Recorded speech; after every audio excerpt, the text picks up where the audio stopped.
దానం నాగేందర్ గారు.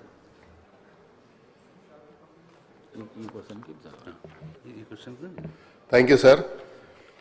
గౌరవ మంత్రి గారు స్టేట్మెంట్ ఇస్తూ ఈ జిల్లాల వారీగా అనెక్షర్లో పెట్టడం జరిగింది అధ్యక్ష.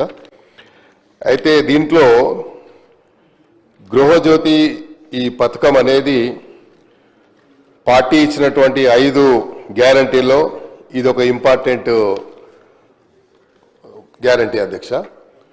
దీనివల్ల చాలామంది పేద ప్రజలు ఆర్థికంగా ఇబ్బందులు పడుతున్నటువంటి కుటుంబాలు కానీ వారికి ఆర్థిక స్తోమత లేక చిన్న చిన్న 2-3 లైట్లు ఒక ఫ్యాను ఏదో చిన్న జనరేటర్ ఏదో పెట్టుకొని నడిపించుకుంటే వారికి ఇది చాలా ఉపయోగపడుతున్న ఉద్దేశంతో ఈ గృహజ్యోతి పథకాన్ని ప్రవేశపెట్టిన తర్వాత బడుగు బలహీన వర్గాలు ఎస్టీ ఎస్సీల కుటుంబాలకి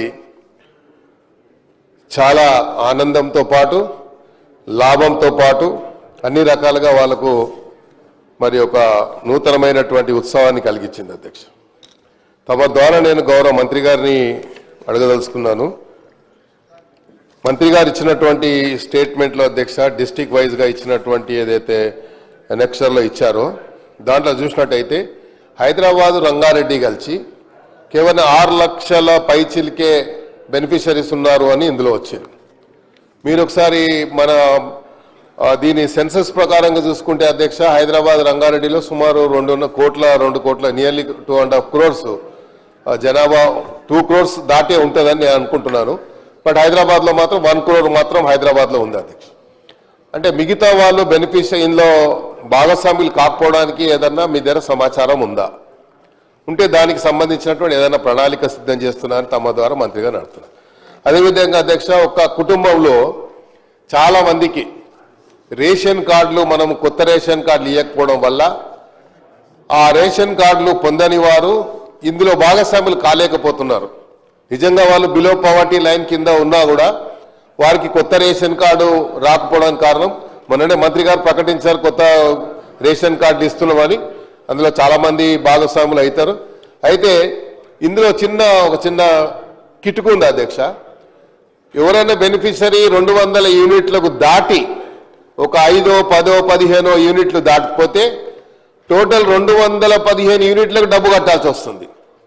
so I may request through you honourable minister sir, నేనేమంటున్నా అంటే 200 యూనిట్ దాటి 205, 10 యూనిట్ దాటంగానే 210 యూనిట్లకు డబ్బు కట్టాల్సి వస్తుంది. సో 210 యూనిట్ల కంటే ఆయనకి ఏమనిపిస్తుంది బెనిఫిషరీకి, అరే నాకు ఉచిత కరెంట్ అంటారు మొత్తం 210 యూనిట్ల కరెంట్ వచ్చింది ఏంటి అనేది ఒక ఇది ఉంది. అదేవిధంగా బయట ఒక గ్లోబల్ ప్రచారం జరుగుతూ ఉంది. వాళ్ళు ఏమంటున్నారు అసలు ఆ గ్యారంటీలలో ఈ ఉచిత కరెంట్ వస్తేనే లేదు అంటున్నారు. సో మనము ఇక్కడ క్లియర్గా మెన్షన్ చేసాము అనెక్షర్లో ఏ డిస్ట్రిక్ట్ వైజ్గా ఎంతమంది బెనిఫిషరీస్ ఉన్నారో మనం చేసినాము. అదేవిధంగా హైదరాబాద్ రంగారెడ్డిలో కేవలం 6 లక్షలు అంటే నేను క్యాలిక్యులేట్ చేసి చూశాను అధ్యక్ష. ఇచ్చినటువంటి అనెక్షర్లో ఇచ్చినటువంటి స్టేట్మెంట్ ప్రకారంగా ఇంతమంది ఉన్నారని చెప్పి అంటున్నారు.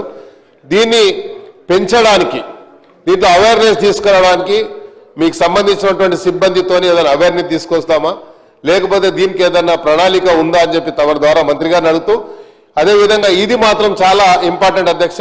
వైట్ రేషన్ కార్డ్స్ లేని వారికి వాళ్ళు బిలో పవర్టీ లైన్లో ఉన్నవారికి ఒకవేళ వైట్ రేషన్ కార్డు ఉన్నా ఇది మాత్రం మంత్రి గారు చాలా దృష్టి కేంద్రీకరించాలి అధ్యక్ష. దీని మీద వైట్ రేషన్ కార్డు ఉన్నా కొంతమంది కార్లు తీసుకొని అప్పుడు ఎస్సీ ఎస్టీ స్కీమ్ కింద కార్లు తీసుకొని ఇంటి ముందు కారు ఉంటే నువ్వు ఈ బిలో పవర్టీ లైన్ కింద కవర్ కావడం లేదు కాబట్టి ఈ స్కీమ్లో భాగస్వాములు కాలేకపోతున్నారు అధ్యక్ష. కాబట్టి ఈ స్కీమ్లో ఇంటి దగ్గర కారు ఉంటే వాడు కారు ట్యాక్సీ నడిపించుకొని వాడి జీవన ఆధారం దట్ ఈస్ లైవ్లీహుడ్ అధ్యక్ష. దాన్ని మనం కూడా మన పరిగణలోకి తీసుకుంటే you will not get any benefit from the government. ఇన్ని స్కీమ్లు మనం ఇచ్చిన తర్వాత ఆ స్కీమ్లలో ఎట్టు కూడా భాగస్వామి కాలేదు కాబట్టి అలాంటి దాన్ని ఏదన్నా మరి అది అరికట్టడానికి మంత్రి గారు ఏమైనా ప్రయత్నం చేస్తారా అని. అదేవిధంగా నేను చెప్పింది ఈ 2 ఇష్యూస్లో మంత్రి గారు నేను ఆశిస్తున్న అధ్యక్ష తప్పకుండా హైదరాబాద్ రంగారెడ్డి జిల్లాలో ఇంకా ఈ బెనిఫిషరీ ఎక్కువ భాగస్వాములు చేయడానికి, ఎందుకంటే one of the best scheme అధ్యక్ష. ఎందుకంటే ఇదే మెయిన్ ఇంపార్టెంట్ కాబట్టి లైట్ లేని వారికి ఆ రోజుల్లోనే రాజీవ్ గాంధీ గారు ఆలోచించారు గ్రామాలకి లైట్ ఉండాలి, ప్రతి గ్రామంలో వీధి అంటే టేలెండ్ వరకు కూడా వారి గుడిసెల్లో కూడా లైట్ ఉండాలనేది రాజీవ్ గాంధీ గారు ఆలోచించినటువంటి సందర్భం అధ్యక్ష. కాబట్టి ఈ స్కీము అందరికీ ప్రతి టేలెంట్లో ఈ రాష్ట్రంలో ఉన్నటువంటి టేలెంట్లో ఉన్నటువంటి కుటుంబానికి కూడా ఈ స్కీము భాగస్వాములు అయ్యే విధంగా సహకరించాలని కోరుతున్నాను. Thank you. శ్రీ నాగరాజు గారు.